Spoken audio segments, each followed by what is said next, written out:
بسم الله الرحمن الرحيم وأنفقوا مما رزقناكم من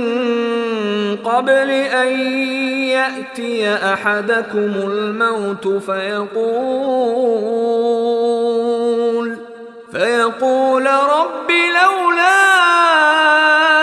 أخرتني إلى أجل قريب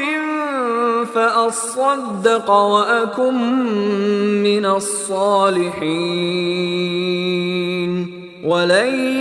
يؤخر الله نفسا إذا جاء أجلها والله خبير بما تعملون.